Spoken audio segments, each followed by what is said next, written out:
अस्सलाम वालेकुम। चलें स्टार्ट करते हैं। आज का हमारा टॉपिक है बेंजीन डेरिवेटिव्स का। और रोल नंबर, मेरा नाम मोहम्मद उसामा खान है, रोल नंबर 2 है। एमफिल एनालिटिकल माइनर से ताल्लुक़ है।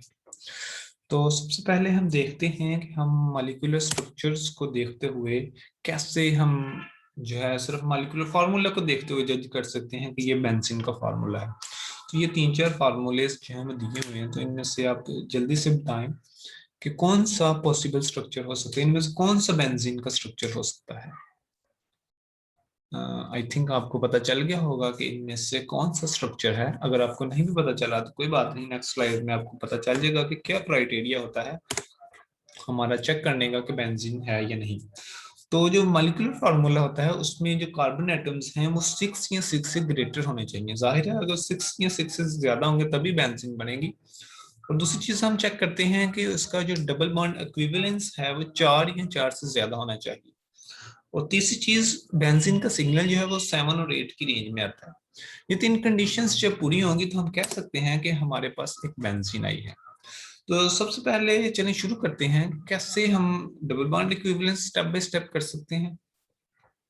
तो डबल बॉन्ड इक्विवेलेंस वही जो अल्केन्स, अकॉर्डिंग टू अल्केन्स जितने हाइड्रोजन एटम्स बनते हैं, जितने कार्बन एटम्स बनते हैं, जितने हाइड्रोजन एटम्स बनते हैं, उनमें से जो गिवन होते हैं हाइड्रोजन एटम्स मॉलिक्यूल जितने होते हैं, वो लगा के 2 से डिवाइड करते हैं तो हमारे पास डबल बॉन्ड इक्विवेलेंस आ जाती है। आगे हम कैलकुलेट करेंगे तो आपको आइडिया हो जाएगा कि कैसे ये कैलकुलेट हो सकते हैं। सब स्टेप हम इसमें पॉसिबल फंक्शनल ग्रुप देख सकते हैं कि कौन कौन सा मौजूद हो सकता है मॉलिक्यूलर फार्मूले से देखते हुए। फॉर एग्जांपल अगर किसी स्ट्रक्चर में 2 ऑक्सीजन मौजूद हैं तो उसमें जो 2 ऑक्सीजन है वो कार्बोक्सिलिक एसिड में मौजूद हो सकते हैं या वो एक एस्टर हो सकता है। इस तरह उनकी हम स्प्लिटिंग देखेंगे और उससे हमें आइडिया हो सकता है कि जो विसिनिटी में जो कंपाउंड प्रेजेंट है वो किस तरह के, उसके पास कितने हैं। फिर केमिकल शिफ्ट से हम आइडिया ले लेते हैं कि ये कौन सा पॉसिबल फंक्शनल ग्रुप हो सकता है। और पांचवी चीज कि हम ये आर्थो, मेटा और पैरा की आइडेंटिफिकेशन कैसे कर सकते हैं। तो उसके लिए सबसे पहले हमारे पास जो ऑर्थो का सिग्नल आता है वो आता है हमारा बहुत मैसी सिग्नल आता है। वो मैसी सिग्नल इस वजह से आता है कि ये जो हमारे जो ये जो कार्बन होते हैं ये सारे आपस में जम्बल्ड मोनो होके और आपस में ही इनकी जो स्प्लिटिंग और स्पिनिंग है और आपस में ही ये करके तो मैसी सिग्नल बना रहे होते हैं। और जो मेटा है उसमें एक हाइड्रोजन जो है उसकी वजह से हमारे पास जो एक सिग्नल आता है वो एक पीक बड़ी आ जाती है और बाकी जो 3 हाइड्रोजन है उनकी वजह से जो है वो थोड़ा सा मैसी आ जाता है। और जो पैरा है उसमें भी जो पीक्स हमारे पास आती हैं वो इन 2 हाइड्रोजन की वजह से एक पीक आती है और इन 2 हाइड्रोजन की वजह से एक पीक आ जाती है नीचे वाले हाइड्रोजन की वजह से। तो इस तरह से हम पीक्स को देखते हुए अंदाजा लगा सकते हैं कि ये आर्थो होगी या मेटा होगी या पैरा होगी। आर्थो में मैसी होगी, मेटा में एक बड़ी पीक होगी और पैरा में 2 बड़ी पीक्स होगी। चलिए बेंजीन को देखते हैं। बेंजीन का सिग्नल जो है वो 7 और 8 की रेंज में आता है। स्ट्रक्चर आपको पता है। अभी हम एक देखते हैं। तो इस फार्मूला को देखते हुए आप अंदाजा लगाइए कि क्या ये बेंजीन है। जी ये है, हो सकती है, क्योंकि इसमें जो कार्बन एटम जो पहली कंडीशन है वो है 6 या 6 से ग्रेटर, वो पूरी हो रही है। दूसरी सिग्नल हम स्पेक्ट्रा को देखेंगे। स्पेक्ट्रा की में जो सिग्नल है वो 7 और 8 की रेंज में आ रहा है। जी आ रहा है, ठीक है। ये दूसरी कंडीशन। तीसरी कंडीशन है हमारे पास डबल बॉन्ड इक्विवेलेंस की।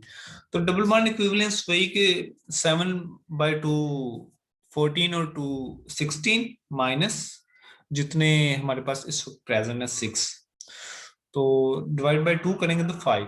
5 का क्या मतलब है कि इसमें 4 जो डबल बॉन्ड इक्विवेलेंस है वो तो बेंजीन के लिए रिजर्व है और जो एक है वो हमें शो कर रहा है एक एक्स्ट्रा के हमारे इसमें कंपाउंड में हमारे पास एक एक्स्ट्रा डबल बॉन्ड प्रेजेंट है। और दूसरी तीसरी चीज हम ये लगाते हैं अंदाजा कि मॉलिक्यूलर फार्मूला को देखते हुए ऑक्सीजन जो है ये क्या शो कर रही है कि इसमें पॉसिबल फंक्शनल ग्रुप कौन कौन सा हो सकता है।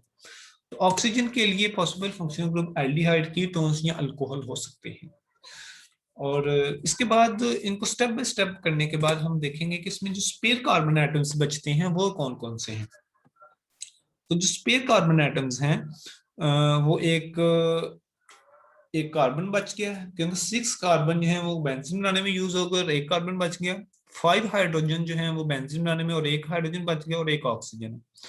और इनकी हम स्प्लिटिंग देख लेते हैं तो वो सिंगलेट है, मतलब इसमें एक ही हाइड्रोजन जो है वही बना रहा है। तो इन CHO हम जब हम कंबाइन करते हैं और उसका सिग्नल भी देखते हैं तो वो 10 पे आ रहा है।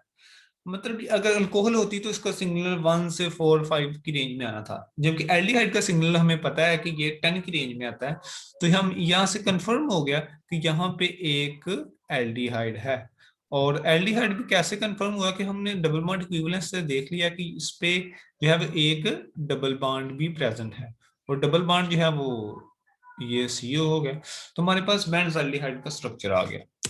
दूसरे स्ट्रक्चर देखते हैं हम।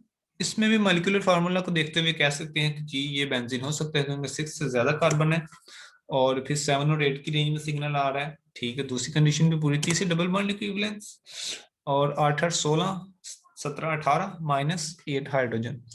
तो 18 -8 10 10 डिवाइड बाई 2 5। तो ठीक है, एक 5 का मतलब है कि 4 बेंजीन के और एक एक्स्ट्रा डबल बॉन्ड इसमें भी प्रेजेंट होगा। अब 2 ऑक्सीजन है, 2 ऑक्सीजन शो कर रहे हैं कि इस पे कौन कौन सा फंक्शनल ग्रुप प्रेजेंट हो सकता है। तो 2 ऑक्सीजन जो है ये कार्बोक्सिलिक एसिड में हो सकते हैं या एस्टर्स में हो सकते हैं। ठीक है, अब इसमें जो स्पेयर एटम्स हैं वो देखते हैं हम कि कितने हैं इसमें स्पेयर एटम्स, ताकि उन स्पेयर एटम्स की मदद से हम ये फिर आगे उनको आपस में मिक्स करके तो हम देख सकते हैं कि क्या हमारे पास ग्रुप्स बन रहे हैं। तो 6 से 2 कार्बन एक्स्ट्रा हैं, 3 हाइड्रोजन एक्स्ट्रा हैं और 2 ऑक्सीजन एक्स्ट्रा हैं। और इनकी स्प्लिटिंग देख लेते हैं तो वो सिंगलेट है।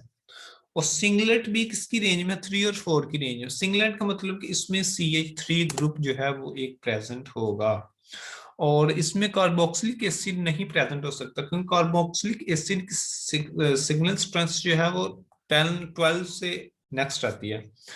ये पॉसिबल हमें एस्टर ही लग रहा है। और एक इसमें जो CH3 की ये पीक आ रही है ये हमें बता रही है कि इसमें ये एक CH3 है। ठीक है, और एक कार्बन इसमें यूज हो गया, और एक कार्बन जो है हमें ऊपर एक इंडिकेशन हो गया डबल बॉन्ड इक्विवेलेंस से कि यहाँ पे एक डबल बॉन्ड भी है।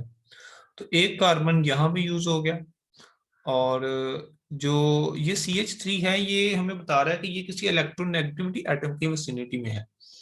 तो यहाँ से हम एक ऑक्सीजन को यहाँ पे अगर डालें तो ये हमारे पास स्ट्रक्चर बन जाएगा जो कि क्लियर इंडिकेशन दे रहा है कि ये मिथाइल बेंजोएट का स्ट्रक्चर है। ठीक है, और नेक्स्ट देखते हैं इसका स्ट्रक्चर। इसमें C9H12 C6 से एक्स्ट्रा है, एक कंडीशन। दूसरी कंडीशन 7 और 8 की सिग्नल है, जी है। थर्ड इसका डबल बॉन्ड इक्विवेलेंस देख लेते हैं। 9/2 18 + 2 20 -12/2, तो ये हमारे पास 4 आ रहा है। ठीक है, 8/2 4। तो जी इसमें कोई भी double bond extra double bond नहीं है, क्योंकि जो 4 हैं वो बेंजीन को शो कर रहे हैं। अब इसमें पॉसिबल फंक्शनल ग्रुप कौन सा, C और H। इसमें पॉसिबल फंक्शनल ग्रुप अल्केन ही हो सकता है, क्योंकि डबल बॉन्ड भी कोई प्रेजेंट नहीं, अल्कीन भी नहीं, तो अल्केन ही है इसमें। और इसका जो स्पेयर एटम्स हैं वो 3 कार्बन स्पेयर हैं और 7 हाइड्रोजन स्पेयर हैं, और इनके जो स्प्लिटिंग है वो डबलेट है और मल्टीप्लेट है। और सिग्नल भी 1 और 3 की रेंज में आ रहा है। 1 2 की रेंज में CH3 का सिग्नल आता होता है, और इनकी जब हम इंटीग्रेशन करें तो ये 2 इंटीग्रेशन CH3 की हैं, और CH3 ग्रुप जो है ये डबलेट दे रहा है, मतलब ये CH एक हाइड्रोजन की विसिनिटी में CH3 ग्रुप प्रेजेंट हैं। और देख लेते हैं हम अभी ड्रा करके स्ट्रक्चर के 3 हाइड्रोजन 3 कार्बन को किस तरह हम ये आपस में करें कि ये 7 हाइड्रोजन को स्पेयर करें। CH3 एक CH3 ये हो गया अभी। ठीक है, ये CH3 हो गया, इसकी विसिनिटी में CH3 की, क्योंकि ये डबलेट है तो एक हाइड्रोजन प्रेजेंट है। ठीक है, ये है का हाइड्रोजन है। और अब एक कार्बन को एक डबल बॉन्ड और चाहिए, तो वो पूरा करने के लिए हमें CH3 है, और CH3 की इंटीग्रेशन भी हमें बता रही है कि ये ऐसे ही होगा। तो ये आइसोप्रोपाइल बेंजीन का हमने स्ट्रक्चर ड्रा कर लिया, जिसमें जो डबलेट है वो इस CH6 ग्रुप की वजह से आ रही है, और जो सिंगलेट है, जो मल्टीप्लेट है, वो इस H की वजह से आ रही है, जिसके अक्रॉस में 6 जो है वो इक्विवेलेंट हाइड्रोजन्स हैं। और ये हमें स्ट्रक्चर बता रही है, मल्टीप्लाई बता रहा है कि इसकी विसिनिटी में जो हाइड्रोजन की ये जो हाइड्रोजन होगा, इसकी विसिनिटी में 4 5 6 जो तक जो है वो इक्विवेलेंट हाइड्रोजन प्रेजेंट हैं। तो वो तभी होंगे जब ये इस तरह से आइसोप्रोपाइल बनेगा। तो ये एक थर्ड स्ट्रक्चर है, जिसमें हम 6 से ज्यादा एक कंडीशन पूरी, दूसरी 7 और 8 की रेंज में सिग्नल है, ठीक है। थर्ड जो है वो डबल बॉन्ड इक्विवेलेंस, तो इसमें 4 है, ठीक है, मतलब कोई एक्स्ट्रा डबल बॉन्ड नहीं है इसमें। फंक्शनल ग्रुप इसमें अल्केन, जी अल्केन डबल बॉन्ड, और जो स्पेयर कार्बन एटम्स हैं वो 2 स्पेयर कार्बन एटम्स और 5 हाइड्रोजन हैं। और इसकी स्प्लिटिंग देखें हम, तो ये एक क्वार्टेट है और ट्रिपलेट है। तो देख लें कि 2 कार्बन और 5 हाइड्रोजन को हमने कैसे कंबाइन करना है, कि ये एक की विसिनिटी में, ये देखें, ठीक है, 2 कार्बन और 5 हाइड्रोजन, और ये एक 1 से 1.5 की रेंज में CH3 ग्रुप पता है, ये तो एक CH3 ये हो गया, ठीक है।